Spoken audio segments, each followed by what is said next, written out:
अगर आप भी चाहते हैं स्केयर फिल्म की ऑडियो वीडियो सबसे पहले आप तक पहुंचे तो लाल बटन दबाकर चैनल को सब्सक्राइब करें और साथ में बेल आइकन को दबाना। बोला बोला छठी मैया की।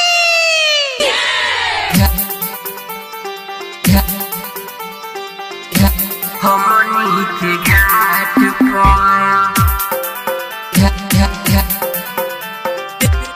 उगिए सूरज देवा हमनी के घाट पर।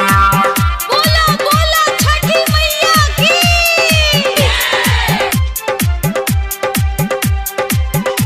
हमनी के घाट पर उगिए आदित्य मला हमनी के घाट पर उगिए आदित्य मला हमनी के घाट पर सारा तिवई खारा बाटी और अगले के हाथ पर उगिए आदित्य मला हमनी के घाट पर उगिए सूरज देवा हमनी के घाट पर। बोला बोला छठी मैया की। हमनी के घाट पर SKR रिकॉर्डिंग स्टूडियो सिकारगंज। हमनी के घाट पर जल बीच खारे बानी निर्जल उपास थर थर देहि मोरा कापे 3 दिन से भूखल बानी करी जानी देरी हमरा घाटे उगी न सबेरी लागल बाट भीड़ भारी पोखरा के हाट पर उगिए आदित्य मला हमनी के घाट पर उगिए सूरज देवा हमनी के घाट पर। हमनी के घाट पर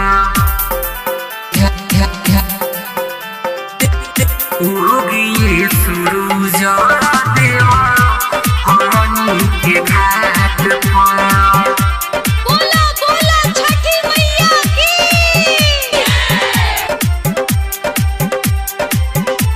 हमनी के घाट पर हाथ जोड़ कर हटानी रहुआ से लेट जी तब काहे करतानी लेट जी बहदरी के बाबा रहुआ खोल के दिखाई अब नहीं हमसे सहाई सब लोग जो हटावे रहुए के बात पर उगिए सूरज देवा हमनी के घाट पर उगिए आदित्य मला हमनी के घाट पर। SKR recording studio Sikarganj. हमनी के घाट पर बोला बोला छठी मैया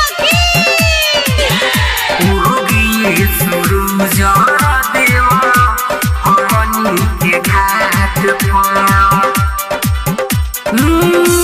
रविंदर रसीला करे रौरा से गुहार जी संगही में बारिश कुमार जी दुनिया में सबसे बड़ा हो खेला परब हो कहेला ऐसे करहन हो सागर सुबास दौरा उठिए कैसे माथ पर उगिए आदित्य मला हमनी के घाट पर उगिए सूरज देवा हमनी के घाट पर। शिवय जो हतावे लेके अरगे हाथ पर उगिए यादी तो मला हमनी के घाट पर उगिए सूरज देवा हमनी के घाट पर